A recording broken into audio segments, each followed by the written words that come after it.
Welcome to the Rustybug podcast. Good morning, good afternoon, good evening, whatever time you're listening to Rustybug podcast. And again, today I am not alone. I am, of course, with my co-pilot, a new co-pilot, Mr. Murray. Henny, how are you? I'm fine. Thank you very much for the opportunity to Pedro. Great. I'm so excited about today. I think the guest that we're having, Henny, is... I've run out of words to describe her, but she is like, maybe we'll let her do her own introduction. I think that will actually give the right thing over to her now, because it's one thing to give someone's job description, but if you start talking about where someone's heart's lying, it's a complete new idea. And I think Anina will be the one to tell us the best where the heart is currently pumping. Hello, Hendrik, and hello, Tapelo. Yes, my heart is firmly embedded, full of creative arts, and that is what I do. I am a curriculum planner for creative arts, and it's an absolute pleasure to be with you today to talk to you about how I experience creative arts, and I'm very sure that we will have such a lot of points of discussion that we agree on and that we can learn from each other today. So thank you very much for the opportunity, Tapelo. It's only a pleasure, Anina. I mean, like, if anyone has not met Anina, we speak so much about Anina's heart, Henny, but if you've met Anina and you can literally engage with her, you can see it through her face, through her smile. Whenever you mention the word arts, how she smiles. I mean, like, she was just acting just before we started recording. And she was doing very awesome thing. I'm so happy to have you here, Anina. I think, Henny, I will just hand it over to you to speak about why Anina is here today. Thank you very much, Tapelo.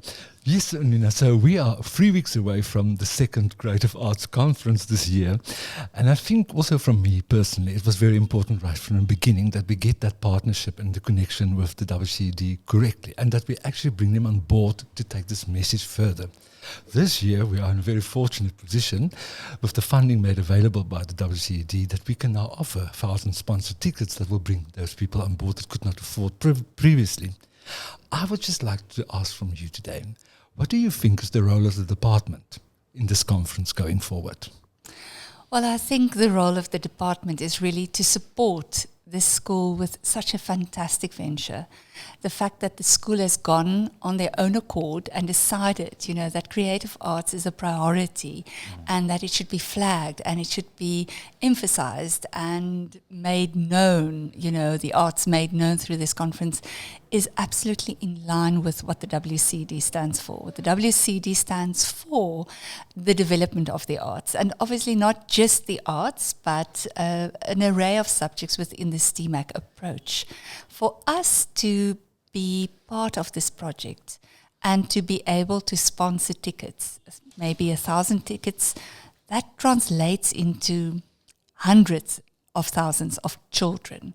And that is really what it is all about. So when you say 1,000 tickets, immediately I start trying to do the math and say, okay, how many kids are we going to reach? So really in short to say to you, what this is about is to make sure that the arts land in the heart of a child, in the hearts, the minds, and the hands of a child. Such powerful words and statement, but by using that powerful words now, can I ask you, currently we're dealing with a lot of changes coming or on their way to come. Do you think it's possible just to explain to us what's the bigger vision out there, where things are going to or where we think it will go to? Such a good question. Yes, we are at the cusp of big changes in education, and these changes are good changes. They are big changes. We are looking at the first GEC, the first General Education Certificate that will be issued. And the plan is, well, at the moment it's piloted, but the plan is that the first one will be issued in 2025. The idea is that by the end of grade 9, this child will receive, a grade 9 child will receive a certificate that is an entrance into a new world of study. It's not an exiting certificate, which is extremely important to know, that we don't say to children, by the end of grade 9, you stop. Now, after grade 9, you can go into 3 different directions. So, Tapelo and Hendrik, the first one is the academic stream. And the academic stream is the old matric that most of us, wrote and that we know very well. The other one is the occupational stream, and that is vested most of the time in our schools of skills with fantastic subjects that would really help the child to go into employment after school, such as nail care and beauty, upholstery, arts and crafts is one of them, which is very exciting. And there are quite a lot of those subjects. No, you can carry on. Don't worry about that. Okay. Yeah. So, and then the third one is the vocational stream. Now, the vocational stream, Hendrik already has an art subject, which is design and art. And the idea is that subject starts already in grade 8 and 9, and it leads into all those design subjects and engineering subjects. So the vocational subjects deal with a lot of engineering subjects, but vocationally orientated subjects. Now, the plan is, as you've heard at our recent panel discussion that we had with the National Education Department, that the Western Cape has already drafted a submission to the National Education Department for the long run, where dance, drama, and especially music will be taught as discrete subjects from grade 8 and 9. So the idea would be, as part of the vocational subjects, should a child want to continue with music, the child would not necessarily do creative arts in grade 8 and 9, but do only music, so as to prepare the child with, the necessary foundational skills to succeed in music up to grade 12. Something about the vocationally orientated art subjects is that I find very interesting and enticing is that it's not only going to be about the art form. It is going to bring in business, management skills, the admin skills of an artist. How do you do project planning if you're an artist? How do you budget? How do you work backstage? So obviously, being at school and only having 2 hours a week, you won't touch on everything. It's not a degree, but it's opening up those avenues of learning. Yeah.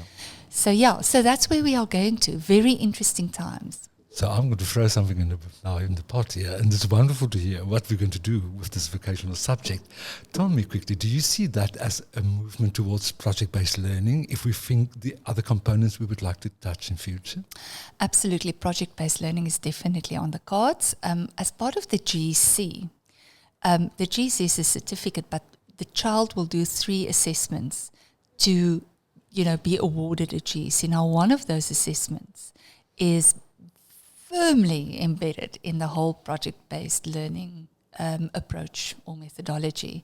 So for the 3rd term, a grade 9 child will receive a task from the National Education Department. So it's a standardized task across the country, and that task integrates all the subjects, but by means of a project-based approach. It's one of the approaches that will be used. But the bottom line of it is that teachers will have to break down silos and work together. So I don't even want to use the PBL word at the moment because I think it's a complex word. I think the first thing to say is, how do we look at integrating in a meaningful manner without losing the essence of any subject? I think I can't agree more, because I will tell you, I think for us it was very clear that we first thought of putting a huge project-based learning component into the conference, and then to get to that understanding, if you started wrong, you can't fix it. Yeah. You clearly would like to first focus around cross-curricular intimidation and get that integration right there, and then move to the next step. That's going to bring me to my next question I would like to ask you. I'm always very concerned about these decisions we make, and then will the people and the teachers on the ground be prepared for these changes to actually allocate the time and the work correctly and unroll the stuff that we need to do in the order that will benefit the learners from tomorrow? Absolutely, Hendrik. That, I think, is the biggest priority of education these days, that we look at teacher development. And it's not just in-service development, where it's the responsibility of the department, but it's the pre-service. If you and I think we in full accord with our colleagues in the arts departments and arts faculties at universities that our teaching students definitely do not get enough exposure to the arts, and they often, when they leave university, are absolutely not prepared for teaching any art subject in schools. And so it becomes the responsibility of the department, but also of outside agencies. And I think the quest is, as we have discussed at a recent panel discussion with various stakeholders, universities and NGOs, is, many of these institutions do offer teacher training courses or workshops. There is really in the Western Cape not a weekend that goes by without some kind of workshop for some kind of art form. But it's not joined. It's not connected, and I think the big thing is to find a way to link all the many courses that we have and rather look at a qualification, that is a teacher can do. To give you an example, one of the WCD's major partners is the Zeitz Mokka, their Center of Education under the leadership of Liesel Hartmann. Now, Liesel and her team would offer visual art workshops, often bringing in other art forms from foundation phase up to grade 12, and they would go out to schools as well. It's not just at the sites. And what they found is that they do workshops, that's a day-long workshop, but it's not enough. And so they are saying, let us connect all these workshops and write a year-long course, and rather offer that so that teachers really begin at a point and they exit at a point where there is sound development that they can really go and implement. The Kickstarter project, for instance, that Acitesh runs is one that we all aspire to, because that means teachers will get every weekend, a teacher training or teacher development opportunity, but then during the week they go and implement in the classroom with a mentor that comes and assists them. And that is the big thing that we have found. Our teachers attend courses and then they implement, and it peaks, and then all of a sudden life starts to happen. Yeah. Assessments and the concert and sports days, and it's all forgotten. And so we are starting to looking at artists in residence for next year who can stay with teachers, even if they only visit them once a month, to say, how are you doing? Let me team teach with you. Let me guide you. So, teacher development is a fantastic field to be explored, but it is, direly needed that we focus more on it. So, Tapelo, if I can just add another thing here. It's very interesting to hear and to listen to this conversation, because clearly for us that's very much in touch with what's happening, for example, in the education system in the UK at this stage. They've introduced recently a new music curriculum in their schools. The first thing that came out as the negative was the fact that they will take people from the hub, in other words, a center that's serving the arts outside of the school, place them into a school for a Saturday, for example, to provide training. Yeah. The guarantee is for us already there that there's no success. There's no success. It's really to have that person that's next to you all the time, to guide you, to get it, almost to make it a lifestyle choice, to breathe it. That's what we always say.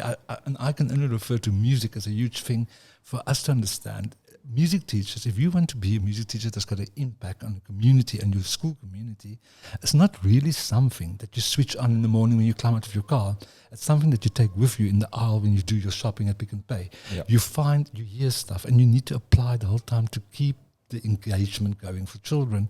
So if this is what we want to do with artists and residence programs, that I don't think is an elitism thing, by all means, I think it's really to enforce teaching and to get the best out of that. I would think the department is going to be an eye-opener what they will bring out in future. Now, Anina, just to get on with that one as well, do you think currently the training that teachers, especially your primary school teachers, are receiving from universities, is that really speaking into the creative arts? If we think that there is some specialization going on, do we think it's enough, or do we need more, or do we need to be more specific? No, I think it's a hit and run situation. Yeah. Sometimes you miss and sometimes you hit the target. If you think about music, the way the curriculum is written in GT, to expose the child to music, focus a lot on literacy, look a lot at appreciation, of music. But the curriculum in the general education band is not really written for the individual instrumental tuition which is needed. So now there's a deficit. There's not provision in our general education for preparing a child to become an instrumentalist. So again, it becomes an elitist thing. If a school has the money, they can appoint a music teacher to do that. But our national curriculum is about class music and appreciation, as I said, and a literacy in music and so on. So there already, to train a teacher for that becomes very difficult. You will have a teacher who's trained as a music student who do a PGCE. So she's so equipped to take a child to become an instrumentalist, but she can't really cope with the demands of the curriculum, which is a total different approach, integrating movement and listening and, all kinds of things to experience music. It's not a group work to experience, not so much an individual type of thing. So there's a problem between the way the curriculum is written and the offering that universities have, So the two do not meet. And we hope now with our opportunity to look at the revision of the curriculum, which is happening now for next year and the year after, is to look at a way that we could look at the deficits caused in the curriculum, especially in music. Music is a huge issue because it's such a skills-based art form. Drama is an easier art form to pick up for a teacher, but not so much music, all of them, we speak about teaching is an art, and you really need to know what the subject is about. But I would say of all of them, the music curriculum really needs to be looked at, because there is a disjuncture between what HEIs offer and what the curriculum offers, and the two do not meet. I think, sorry, Henny. I think what you're saying is very key and it's very important because I think one of the speakers Saturday said, not everyone can teach art. And I took away that, and I was like, wow, I was actually blown away by like how important it is in terms of like even having like schools like Rustybug having specialists like your Henny and the whole department. But speaking on that, Anina, let's speak about Saturday you had a creative arts provincial subject committee meeting and having a panel discussion. Let's speak about that. What was that about? And you could see the passion in everyone in that panel that they woke up Saturday morning and dressed up and I am going to be a panel today. And the bios that you were reading, maybe you can speak about a couple of speakers that were there and what was your biggest takeaway from that? Well, the reason for that panel is a contentious issue, Tabelo. With COVID came a lot of learning losses. And we have systemic evaluation or assessments in our province in the Western Cape. And so that is the only valid pool of results that we have for languages and maths. It's conducted in the grade 3, grade 6 and 9. Yeah. So it's standardized assessments, so one can look at it and it's valid, it is reliable. But for maths and languages only. And what it said is that our learners have really, with COVID, lost a lot of learning. Yeah. And they're way behind. And so the result of that is that based on research by RICEP was that there was a recommendation that time be taken away from all subjects and time be added to the timetable for languages and mathematics. Yep. Now, that in itself is not sitting well with creative arts practitioners, not at all, because we feel, and this is what the panel discussion was about, we feel that the arts can add to the learning experience in languages and maths just by teaching dance, drama, music, and art very well. Yeah. Just by doing that, not even integrating, just by doing that. There's such a lot that happens in the child's brain, in his body, that he will improve in his languages and math. Now you take that away, you're already creating a deficit. But also what the panel was about is to investigate ways in which languages and math can be supported by the arts as a pedagogy. Yeah. And that is a very interesting field because when we start to look at brain plasticity, and you start to look at, the embedded skills of the arts. Some speak about fusion skills, others speak about just the competencies, others speak about the 21st century skills. When you start to look at all of those things that the art offer more than any other subject, you cannot but say that languages and maths cannot do without the arts. They cannot. They can't exist without arts. And so the panelists are all passionate about that. And I don't like to use the word passionate because some people think it's just frivolous, but they are, and rightly so. And they varied from Yvette Hardy, who's the chairperson of ACITEJ, and who was the chairperson of ACITEJ International for many years, a world-renowned arts educationist and artist, and someone that we really like to listen to because of her international experience. Yeah. Other people were Liesel Hartmann from the Zuidsmarka, who's got a very, very vast experience of more than 30 years in art education, as in management positions, as an artist and as an art educator. Then we had people like Terry Elliott, who teaches drama to the education students at UCT. Maxwell Rani, who is a prolific African Indigenous dance lecturer at UCT. Absolutely phenomenal person, absolutely inspirational to attend these classes. And then we had Kobi Meiring from CPUT, who's an artist, but also an art lecturer, and who looks a lot at the embodiment, the process of embodiment that happens in an art class. We also had Danelle Hapst, a music lecturer, who studied in Finland. And her approach to music is, I think, something that Hendrik would absolutely love. She looks at music theory, for instance, after being in Finland, in a total different way. It's a total integrated way of using the body and movement and the heart and feeling and all of that. And before you know it, children can read notes. That's what she does, and she does it quickly. And it's an organic process. It's a beautiful process to see and to witness. And then we had Dr. Selo Gelane on the panel, who is the head of music, of creative arts in the country, and he himself is an Indigenous musician. And of course, the person who came with the suggestion of reducing time is Mr. Harun Mohammed, the Deputy Director General of Curriculum Assessment and Teacher Development of the Western Cape Education Department. So this is what he is attempting to do to find a solution to the backlog. Yeah. We like to not speak about the backlog, but we like to speak in the arts about learning gains. Yeah. We don't say the word losses anymore. That word doesn't exist. We can just gain from here on. So, yeah.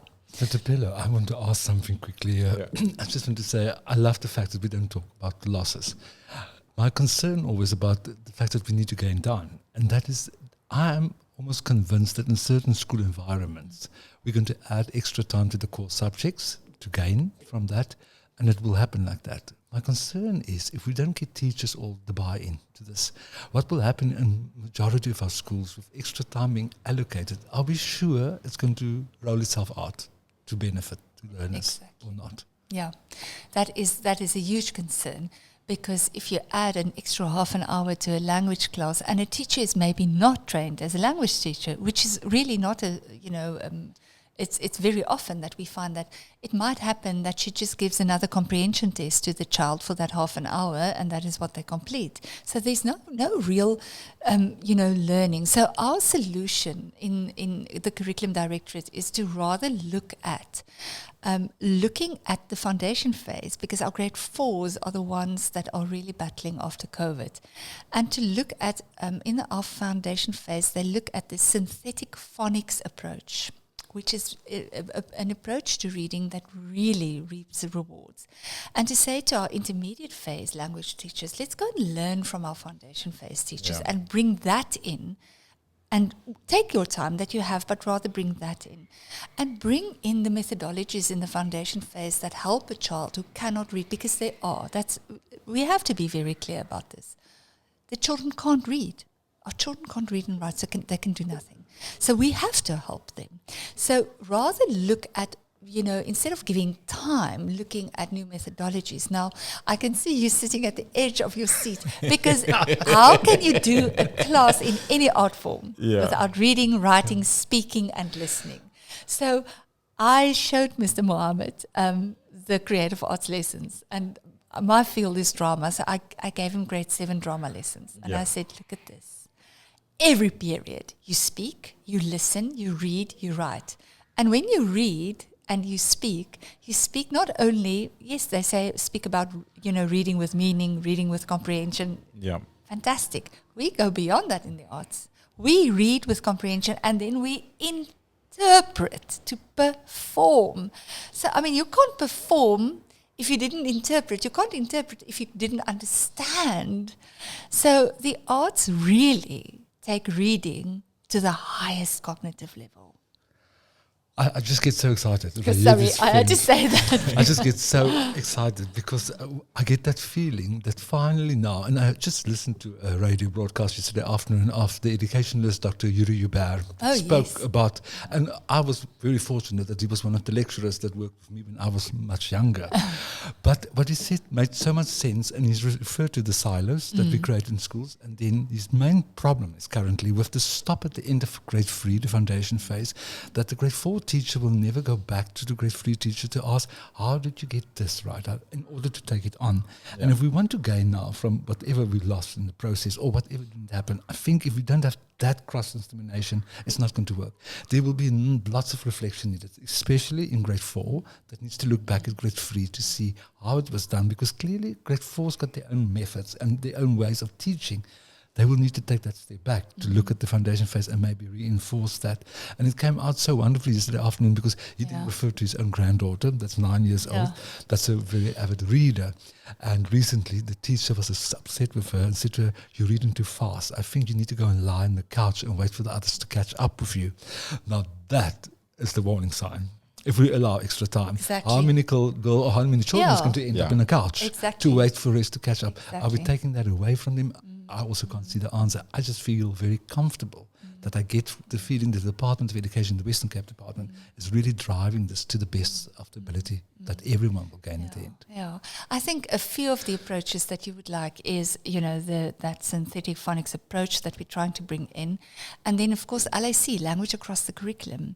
So that is something that we really work hard on, to say that every teacher is a language teacher.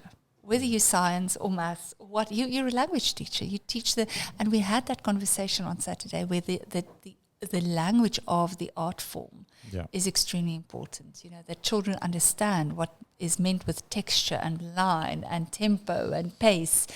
And it's a new language. But just about Yuri Hubert, he's worked extensively in multigrade education. And we had a multigrade conference recently. And it's extremely important to learn from our multigrade colleagues. Those teachers are superheroes, according to me. Many of them teach from grade 4 to 6 or 7, all the children in one class, all the grades, and they differentiate within that. So they often have 9 groups in a class that's going at the same time. And there we learn, because that's where that fluidity comes in. And it works perfectly in the arts, because in the arts is a spiral methodology. We revisit the same skill over and same concept over and over again, but with more complexity and more complexity. And so it works so beautifully to differentiate in a class and have one group that is kind of your middle group that is exploring character, and the others are maybe more towards only vocal characterization, the others are more towards physical, and the others are bringing it all together. But that beautiful, beautiful way the arts offer us to work in a differentiated way. But what do we need for that? A trained teacher. Otherwise, it's lost. Yeah, I wish this was a video so that people can really see the expression that Anina is showing here. Henny, just before we close, let's speak about the creative arts now. The idea. Take us through the day that you were sitting. I don't know if you were sitting or you were teaching whatever that day happened. How did you come up with the concept of the Creative Arts Conference? You know, Tabella, I think sometimes for some people, lockdown happened at the perfect time in their lives. Yeah. I think for me, that's always a very passionate choral conductor, and I believe the power of singing is there for everyone to enjoy and that everyone can learn from that. With the start of COVID, suddenly I've experienced a huge emptiness around education for myself. Even with stepping onto the Zoom platform, teaching immediately, it was still not the same. I couldn't contribute so much like I would like to do. And then with talking to colleagues as well, I've just picked up that we being in a very fortunate position with a team of specialists, we even suffered to take the learning onto the online platforms. What can we expect from generalist teachers that's not passionate about the arts to successfully start online teaching in the subject? I will be honest with you, I think I would be one of the people that wouldn't have touched teaching the arts if I wasn't passionate about that. So the whole idea started to say, there's now a big problem. We went into this online platform, we're back to some type of normality. I was not convinced at that stage that the teaching of the arts is going to carry on. Yeah. I just got a strange feeling, and maybe it's my own shortfall that's saying that once you get away with not doing something that you don't like, it's so much easier to just forget about the existence of that. And I think that was the main thing for the conference. The conference was supposed to start to give people that excitement again. That's the big thing, because you can't teach content if you're not excited about that yourself. But the tools on the one hand is a good thing to have on Monday morning, and to provide educators with those tools. I do think we've got also, as the artists, a place to dream about the nice to haves. And I know budgets don't always allow that, but it will be a sad day if a creative arts teacher are not allowed to dream about the wonderful outcomes we would like to see. If you get 1% of that outcome in a lesson, it will be wonderful, but you can't stop dreaming about that. So for me, the conference got that dream element to it. Oh, beautiful. I love that. Okay, let's touch about, we know last year we were looking for the heart of the school and the beat of the heart and we found it. And we know this year we're going with The Beat Goes On. Tell us about this year's conference theme, who can attend and when is it? So yes, the heart went missing last year. We've discovered the heart somewhere, and now The Beat Goes On. My biggest worry was with discovering the heart is that it's impossible just to carry on. Yeah. I also thought to myself, 2 years is going to pass and I will switch the lights on, and I actually mentioned it a lot to colleagues. I will switch the light on one morning and everything is going to be exactly the same as it was before. Clearly, it's not there. So the conference can't just say when The Beat Goes On, it had to underline and underpin the idea of recharge, restore, rethink things actually, because I think this is a very wonderful time for us in education to rethink things, to bring up new ideas. And those of us that was ever afraid to have a voice about the rethink, suddenly there's the platforms that we can talk to about that. And then lastly, of course, to create again. I don't think it's a good thing at all that we're living in a society where there's very little time for children to create. I think in general, if we look even at our own context of our own girls, to play is a very small bit. And now I'm going to take it back to what Dr. Yuri Hubert said yesterday afternoon. I don't prefer to play as falling out of the tree, breaking your arm, whatever we did 20, 40 years ago. Play with intent. You need to know what the outcome must be at the end, and then you implement play. Then there's learning taking place. So I think that is what the conference is supposed to say. We can play, but we need to have a plan in mind. Play is not only to keep people off your hands and keep them busy and occupied. That they can do somewhere else as well. But the creative arts classroom needs to play all the time, but play with a very specific outcome in mind. Yeah. I am quite excited about what you did this year. I think it actually deserves a round of applause because, Anina, let me tell you, they've got a new host joining in Belinda and Henny, and of course the one and only Tapelo. Hey, brave, beautiful. Yeah, so I'm quite excited about that. Thank you very much, Henny, for that. We want to say thank you to the WCD for sponsoring tickets for teachers, and I think Anina will speak more into that about I think let's have a conversation, Anina, about what would you, at the end of the conference, what would you like the outcome to be? What would you like teachers to take back to the classroom? Joy. Joy. You know what happens in the creative process? There's joy. There's somewhere you see how a child finds joy when it all starts to connect and it all makes sense. And the same with teachers. Last year at the conference, that is the overwhelming feeling, Tapelo, that I got. Joy. And that was the last thing I thought about for the conference. Yeah. The joy of teachers connecting to each other, the joy of finding someone who feels the same, the joy of learning something new, that fantastic gratification of, I am in a space where other people feel the way, they want to learn, and the excitement of learning new things.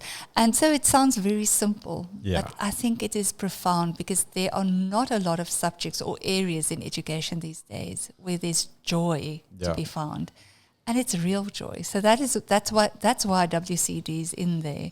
We want our teachers and our learners to be happy while learning and playing, but with intent. Oh, wow. Great. And Henny, your parting comments? Well, I would say I think at this stage I'm getting very excited, especially after Saturday morning's meeting. I'm so much more excited about what the conference can actually release in people. I will tell you, my big fear is always, and I think I just take it to my own context as well, is that we are so busy with wonderful things. Yes, everyone is, in all schools, teachers are wonderful beings. Let's just say that to each other. But we are flying very high. I do believe that COVID has started the process of bringing us back to the ground. I would think for the next few years, I personally would like to feel that I touch the floor, like a good dancer. If you do ballroom dancing, keep your feet close to the floor, or actually on the floor all the time. I don't want to fly at this stage. I think I want to just walk the walk and feel an experience, because for 2 years it wasn't possible. I've missed that so much in my world that I just want to connect again. I want to connect with my learners. I want to connect with my students. I want to connect with colleagues, and that is something that I would treasure forever, and that will make me hopefully the better teacher in the long run.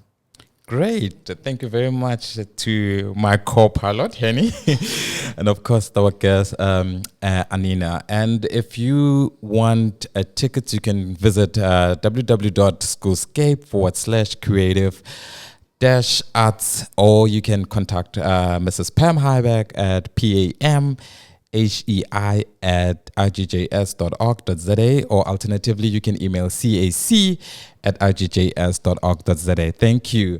Thank you very much.